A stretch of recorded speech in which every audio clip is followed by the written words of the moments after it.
are you, Lily? It was great up to now.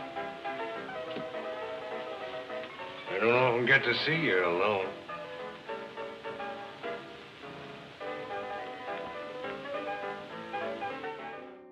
Before Hollywood bowed to the censors, it was something else entirely. From 1930 to 1934, American movies were a playground of vice, a fever dream of gangsters, gold diggers, adulterers, and unapologetically sexual women. These were the years they call pre-code Hollywood, where the sins weren't just shown, they were a central plot point. In 1933's Babyface, Barbara Stanwyck climbed the corporate ladder by sleeping her way to the top, while 1931's The Public Enemy glorified organized crime and had James Cagney smash a grapefruit into Mae Clark's face, and Murders in the Rue Morgue in 1932 saw Bela Lugosi pushing the limits of horror and bodily violence. But even before these films hit the screen, Hollywood was already in trouble. In this episode, we'll discuss the pre-code Hollywood years and the film that proved so shocking that it helped change the film industry for decades.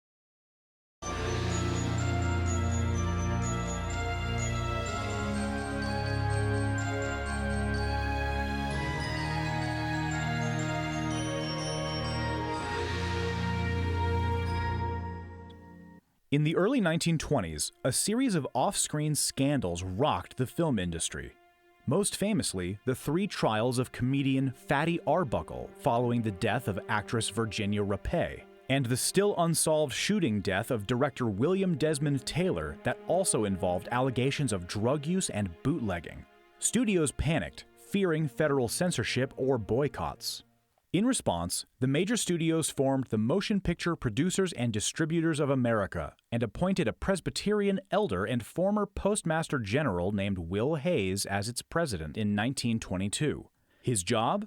Clean up Hollywood's image and stave off government intervention. Hays spent years mediating between studios and moral watchdogs, but by 1930, with more and more salacious content hitting screens, he introduced a formal code of conduct, the Motion Picture Production Code, aka the Code.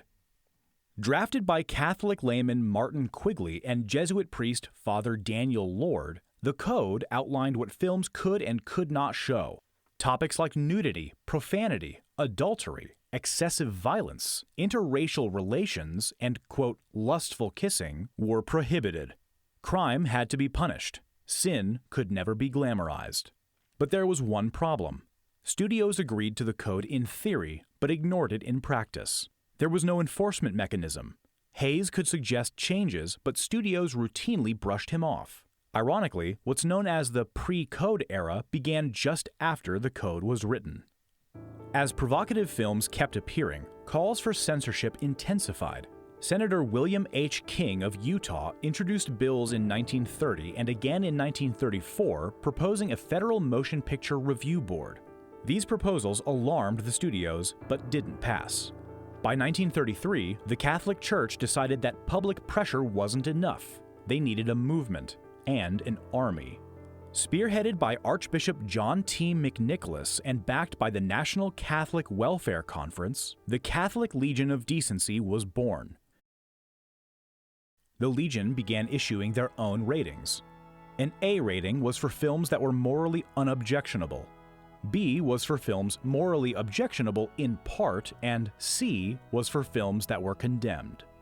The threat was economic. A C rating could spell financial ruin in heavily Catholic cities like Boston, New York, and Chicago. Into this rising storm came The Story of Temple Drake. Based on William Faulkner's deeply controversial novel Sanctuary, the 1933 film told the story of Temple Drake, a privileged Southern belle with a flirtatious reputation who finds herself in a situation far darker than she imagined.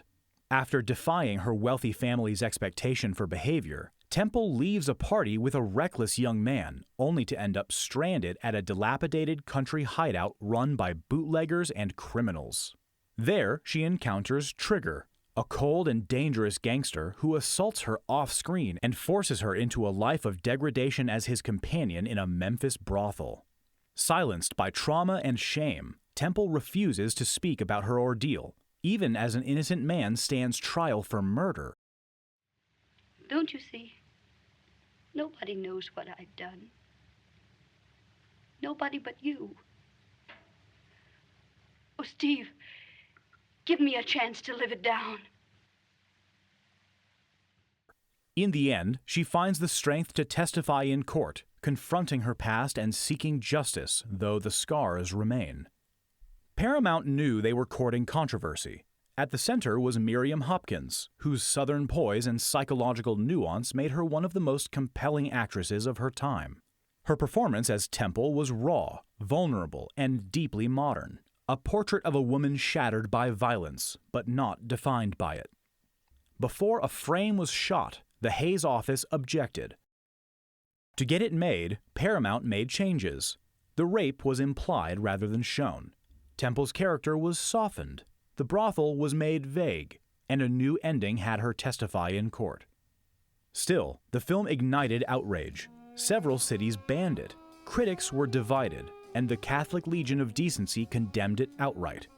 To the Legion of Decency, Temple Drake was especially threatening. It didn't deliver what was considered adequate moral punishment for its heroine. It was a prime example of the pre-code films they sought to eradicate. That same year, change came fast. The studios, under immense pressure from religious groups and fearful of actual government censorship, created the Production Code Administration, PCA, and gave enforcement power to Joseph Breen, a devout Catholic and longtime Hayes office insider. Breen was no diplomat. He was an ideologue. He believed Hollywood was a source of moral decay and made it his mission to impose the code, with full veto power. No film could be released without the PCA seal of approval. Breen's authority was absolute. The impact was immediate. Films like Temple Drake became unthinkable. Sexuality was sanitized. Criminals had to be punished. Women were either virtuous or punished for straying. Temple Drake remained a lightning rod, a film too bold for the post-code world. It was pulled from circulation and disappeared for decades. Still, Miriam Hopkins' career flourished after Temple Drake.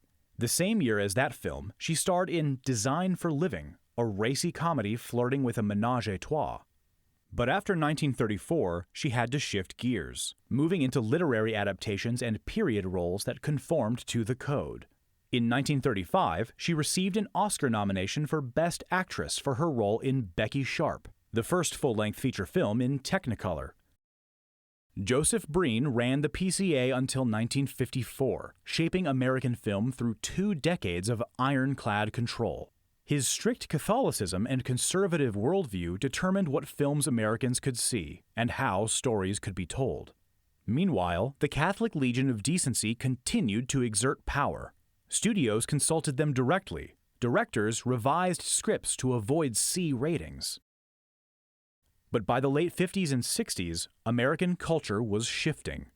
Foreign films, court decisions, and changing social values eroded the code. In 1968, the production code was officially replaced by the MPAA ratings system. For decades, the story of Temple Drake was buried, banned, missing from TV, never re-released. But in the late 20th century, critics and historians rediscovered it. Today, it's seen as a landmark of pre-code cinema, a daring film that helped bring the pre-code era to a close. Thanks for joining us. Don't forget to like, subscribe, and leave a comment below.